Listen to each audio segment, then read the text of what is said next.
नवीन घडामोडी पाहण्यासाठी आपल्या बारामती झटका या यूट्यूब चॅनलला सबस्क्राईब करा व बेल आयकॉन दाबा, म्हणजे ताज्या घडामोडी आपणापर्यंत पोहोचतील। माढा लोकसभेचे कार्यतत्पर व पाणीदार माजी खासदार रणजितसिंह हिंदूराव नाईक निंबाळकर, भारतीय जनता पार्टीचे प्रदेश सचिव तथा माळशिरस विधानसभेचे लोकप्रिय दमदार माजी आमदार राम सातपुते, भारतीय जनता पार्टीच्या राजकारणातील या राम बलराम जोडीचा माळशिरस तालुक्यात झंझावाती संयुक्त दौऱ्याचे आयोजन करण्यात आले होते। माळशिरस तालुक्यातील भारतीय जनता पार्टीच्या कार्यकर्त्यांशी सुसंवाद व राजकीय रणनीती ठरवण्यासाठी शनिवार दिनांक 2/5/2026 रोजी सकाळी 10 वाजल्यापासून दौऱ्यास सुरुवात झाली आहे। दहिगाव, कनेर, पिलीव, मळोली आणि अकलूज येथे झंझावाती दौरा आयोजित केला आहे।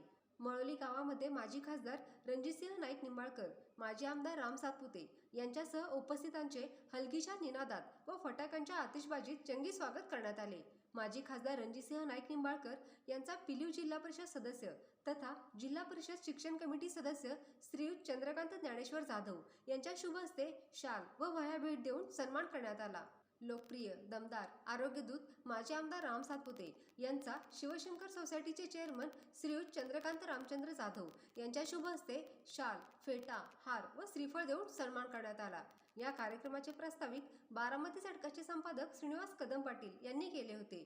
यावेळी त्यांनी प्रास्ताविकात गावातील पाण्याच्या प्रश्नावर भर दिला होता। 65 फाट्यावरील एस्केपमधून उन्हाळ्यात पाणी सोडल्यानंतर अनेक ठिकाणचे बंधारे व ओढ्या नाल्याला पाणी येणार आहे। तसेच माचनूर उपविभागाला जोडलेली गावे पुन्हा पूर्ववत करण्यासाठी ही चर्चा करण्यात आली। श्रीराम पाणी वापर संस्थेचे चेअरमन शेतकरी संघटनेचे नेते श्रीयुत हरिश्चंद्र नारायण जाधव यांनी गावामध्ये पाणंद रस्त्याच्या व पाण्याच्या प्रश्नांविषयी खासदार व आमदार यांच्याशी चर्चा करून निवेदन देण्यात आले। यावेळी पिलीव जिल्हा परिषद गटातील शेतकरी व नेते मंडळी उपस्थित होते। माळशिरस मंडलचे उपाध्यक्ष शशांक उर्फ भैया पाटील, विशेष कार्यकारी अधिकारी श्रीयुत गणेश चिकणे यांच्यासह अनेक कार्यकर्ते व शेतकरी बांधव यांनी खासदार व आमदार यांच्याशी संवाद साधला। 41 डिग्री टेम्परेचर असताना सुद्धा भर उन्हात भाजपचे कार्यकर्ते व शेतकरी यांच्याशी माजी खासदार व माजी आमदार यांनी सुसंवाद साधला। मळोली गावच्या राजकीय इतिहासात पहिल्यांदाच भारतीय जनता पार्टीचे श्रीयुत चंद्रकांत जाधव यांना जिल्हा परिषद सभागृहात मतदारांनी पाठवलेले असल्याने माजी खासदार रणजितसिंह नाईक निंबाळकर यांनी मळोली गाव स्वाभिमानी आहे, गावच्या पाण्याच्या, रस्त्याच्या व इतर समस्या सोडवण्यासाठी पालकमंत्री जयकुमार गोरे, माजी आमदार राम सातपुते यांच्यासह आम्ही सर्वजण कायम आपल्या सोबत असल्याचे सांगितले। माजी आमदार राम सातपुते यांनीही गटातील व गावातील समस्यांचे निराकरण केले जाईल असे सांगून लवकरच पोटनिवडणुकीचे संकेत दिल्याने कार्यकर्त्यांच्या चेहऱ्यावर आनंद दरवळला होता। एका शेतकऱ्याने म्हणलं होतं आमचे शेअरचे पैसे द्या, आले का ते? शेतकऱ्यांनी शेअरचे पैसे मागितले, देतो म्हणलं होतं, 1 रुपया दिला नाही। त्यामुळे ही एक बंडलबाज टोळी तयार झालेली आहे आणि या टोळीच्या विरोधात, यांच्या विरोधात, प्रस्थापिताच्या विरोधात आपल्याला लढायचं आहे। आणि मला विश्वासाने सांगायचं आहे, त्या बंगालमध्ये भाजपचा एक आमदार नव्हता, पंचायत समिती सदस्य नव्हता, तिथं आपली उद्या परवा सत्ता येईल आणि यांचं या ठिकाणी आता कुठेतरी सत्तेचा सूर्य मावळत चाललाय। त्यामुळे अशा पद्धतीने आरोप करायचे आणि असं बोलायचं यांचा हा धंद झालेला आहे। त्यामुळं यांनी आमदार झाले, खासदार झाले, काय दिवे लावले? जसं रणजित दादा खासदार झाल्यानंतर त्यांनी माझ्या माढा लोकसभेतील सगळ्या दुष्काळी गावाला पाणी आलं पाहिजे। खासदाराचं काम म्हणजे गावातले गटर दुरुस्त करणं नाहीये, मोठे प्रश्न जे आहेत, रेल्वेचा प्रश्न असेल, हा हायवे, रणजित दादा खासदार असताना त्या ठिकाणी त्या हायवेचं काम आपल्या पालखी मार्गाचं पूर्ण झालं। आता जो शक्तीपीठ मार्ग आहे, हा शक्तीपीठ मार्ग सोलापूर जिल्ह्यातून गेला पाहिजे, याची भूमिका रणजित दादाने त्या ठिकाणी मांडली। असं एखादं काम हे खासदार झाल्यापासून काही केलंय का? अकलूजच्या निवडणुकीमध्ये छाती मातडून घेणं याच्या पलीकडे काय केलंय का? नाही केलं। त्यामुळे माझी तुम्हाला विनंती आहे, स्वाभिमानानं आपण जर लढलो तर भविष्य काळ हा आपला असेल, भारतीय जनता पार्टीचा असेल। एका शेतकऱ्याच्या मुलाला जिल्हा परिषदेमध्ये पाठवायचं काम त्या ठिकाणी भाजपने केलंय। मी तुम्हाला दाव्याने सांगतो, आता ज्यावेळेस या ठिकाणी रस्त्याचा प्रश्न सांगत होते, मी दाव्याने सांगतो, चंद्रकांत जाधवांना त्या ठिकाणी 1 रुपयाचा सुद्धा निधी त्या ठिकाणी कमी पडणार नाही। इथं सगळे रस्ते, सगळे कामं पुढच्या 5 वर्षात पालकमंत्री जया भाऊंच्या माध्यमातून आपण करू। माझी तुम्हाला एकच विनंती आहे, भविष्यामध्ये निवडणूक जेव्हा असेल तेव्हा आपल्या ताकदीने लढायचे, परंतु आता जी आपण वाढ झालेली आहे त्या ठिकाणी या वाटेवरती ही विकासाची वाट आहे, या वाटेवरती आपण सगळ्यांनी चालावं. आता इथले प्रश्न जे काय असतील, अजून खासदार साहेबांना पुढे करमाळा तालुक्यात जायचंय, त्यामुळे इथले प्रश्न जे काय असतील त्याला मी परत एक दिवस येऊन जनता दरबार इथे घेतो. सगळे प्रश्न आपण सोडू. आपल्या सगळ्यांना विनंती करतो आणि आपले धन्यवाद व्यक्त करतो की इतक्या उन्हामध्ये आपण सगळे या ठिकाणी थांबला, आमचं स्वागत केलं, तेव्हा तो धन्यवाद व्यक्त करतो.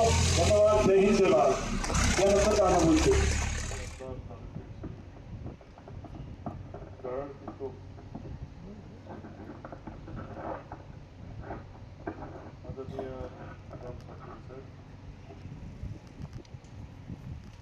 त्यांना आपण गावाने निवडून दिलं आणि आज गावाचं नाव जिल्हा परिषद केलं. ते सर्वांनी सहकार्य झालं. उपस्थित सर्व पंचायतीचे पदाधिकारी, पंचायत समिती सदस्य, डॉक्टर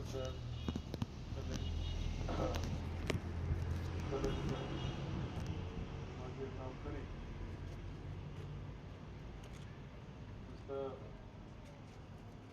तरुण सहकारी त्यांच्या आता पत्नी पंचायत समितीमध्ये गेल्या, ते शिवराज सगळ्याला झटका देणार आमचे मार्गदर्शक बारामती पक्षाचे श्रीनिवास पाटील साहेब. आज मळवलीला भर दुपारी जाता जाता गाव भेट ठेवते. आपण एवढ्या संख्येने या ठिकाणी उपस्थित आहे. रामभाऊची आमची चर्चा चालली ती गाडी भाऊ मला म्हणत होते की टेम्परेचर एवढं वाढलंय, लोकांना या टायमिंगला आपण दिसतोय. मला आपण या वेळेस दुपारच्या भर दुपारी आपण या ठिकाणी थांबला, त्याबद्दल मी आपला लोकसभेच्या कारकिर्दीनंतर लोकांच्या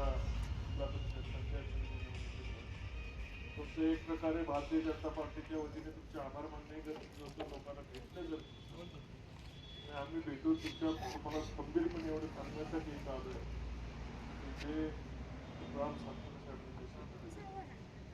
100% शब्द विधानसभा न जिंकता दसपट काम या तालुक्यातल्या नेत्यामध्ये मोहिते आणि आत्ताच्या आमदारांच्या पेक्षा तुम्हाला राम सातपुते तुम्हाला 70 वर्षाची सत्ता एका साईडला, राम सातपुतेचा काळ या तालुक्याला निश्चितपणे एक आरोग्य होतो. एक लोकात राहणारा कार्यकर्ता, सर्वसामान्य माणसाची कामं करणारा, 24 तास लोकांच्यासाठी उपलब्ध असणारा नेता तुम्हाला मिळाल्यामुळे या तालुक्यातली पश्चिम स्वाभिमानी जनता, ज्यांना कुणाला मुजरे करायचे नाही, ज्यांना पाया पडायचं नाही, त्यांना राम सातपुतेचा खंबीर पर्याय या तालुक्यामध्ये उपलब्ध. आज या शिवराजसारखे असतील, चंद्रकांत जाधव यांच्यासारखे असतील, ती कधी कोणाला वाकली नाही, मुजरा करणारी 60 मान्याची माणसं आज वेगवेगळ्या पदावर. पाण्याचे प्रश्न असतील, रस्त्याचे रस्ता हा तुमचा इस्ता रस्ता जो आहे तो मेजर त्यांनीच सांगोला रस्ता आपण हा मार्गे लावतो. येणाऱ्या काळामध्ये पाण्याचे प्रश्न असतील, मीरा देवगडचा मार्फत या तालुक्यामध्ये पाणी येऊ लागते 2-4 महिन्यामध्ये किती केंद्र, रेल्वेच्या माध्यमातून या भागाचा विकास आणि आपल्याला जरी आपण पराभूत झालो असतो तरी दिलेल्या लोकांनी जबाबदारी आपल्याला काही लाख लोकांच्या मतदान घेतलं, त्या लाख लोकांच्या पाठीमागं तो उभं राहणं हे आमचं काम आहे. आम्ही यश मिळवू, अपयश मिळवू, आम्ही तुमच्या बरोबर आहे. सुखात आम्ही तुमच्या बरोबर आहे, दुःखात आम्ही तुमच्या बरोबर आहे. एवढं सांगतो की आज जिल्ह्याची सत्ता संपूर्ण भारतीय जनता पार्टीच्या ताब्यात आहे. जिल्हा परिषद असेल, तुम्हाला पालकमंत्री असतील, जिल्ह्यातल्या 90% पंचायत समिती, 90% नगरपालिका ह्या भारतीय जनता पार्टीच्या ताब्यात. एकंदर सोलापूर जिल्ह्याचा निर्णय हा भारतीय जनता पार्टीच्या बरोबर आणि निश्चितपणे माळशिरसचा निर्णय सुद्धा येणाऱ्या भविष्य काळामध्ये भारतीय जनता पार्टी बरोबर होईल याची मला तुमची मात्र शंका. या भागातली दादागिरी, गुंडेगिरी संपवणं हे पहिलं काम. रामभाऊच्या रूपाने पाय रोग उभा या ठिकाणी लोकांच्या गोरगरिबाच्या पाठीमागे उभं राहिले, आम्ही त्याच्या पाठीमागे उभं राहिले, कार्यकर्ते या ठिकाणी उभं राहिले, ज्यांची मान कधी वरती करायची त्या ताट मानेने लोक या ठिकाणी राजकारणामध्ये उभं राहिले. कुणाला न घाबरता, कुणाला न मुजरा ठोकता, कुणाला पाया न पडता सर्वसामान्य माणसाच्यासाठी काम करणारी नवीन पिढी आता या ठिकाणी जन्माला आली आहे. आणि मला खात्री आहे की ज्या लोकांनी संस्था बंद पाडल्या, ज्या लोकांनी बँका लुटल्या, अशा लोकांना निश्चितपणे त्यांची जागा या फलटण तालुक्यामध्ये असल्याचे घडलं. फलटण तालुक्यामध्ये आमच्या आता एकी सत्ता भाजप सुरू राहिल्या, पंचायत समिती भाजपकडे, नगरपालिका भाजपकडे, आमदार सुद्धा या ठिकाणी आम्ही सर्वांनी मत ठेवणार. त्यामुळे तेच या ठिकाणी तुम्हाला झालेलं दिसेल. सर्वसामान्य माणसाला पै पाहुण्यांना सांगायचे आपल्याला स्वाभिमानी तालुका होतो. ठीक आहे, कुठली कुणाची लेकरं नाहीत, आमदार खासदार मंत्र्यांची लेकरं नाहीत, सर्वसामान्य माणसं.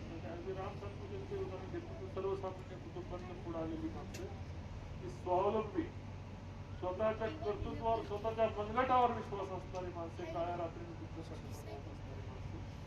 याच्यासाठी पक्ष संघटना आणि तुमचं बळ भारतीय जनता पार्टीच्या पाठीमागे राहू एवढीच मी विनंती या ठिकाणी करतो. तुमच्या कामासाठी रामभाऊ जनता दरबार घेतात तरी ते मलाही बाबा मळवलीच्या या विकासाला पूर्ण फुलाची पाकळी देण्याचं काम निश्चितपणे करून चंद्रकांत जाधवांचा सत्कार केला, त्यांनाही संधी दिला आहे आणि त्यांनाही निधी देण्याचा आम्ही प्रयत्न केला आहे. मी रामभाऊजींचे पालक आणि मीही निश्चितपणे त्यांना माझ्या मार्फत, त्यांना पक्षाच्या मार्फत त्यांना निधी मिळवून देईल. या भागामध्ये राहिलेली कामं मार्गीला लावण्याचा आम्ही ताकदीने प्रयत्न करू एवढा शब्द देतो. आणि पुन्हा एकदा मळवलीकरांचे मनापासून आभार मानतो.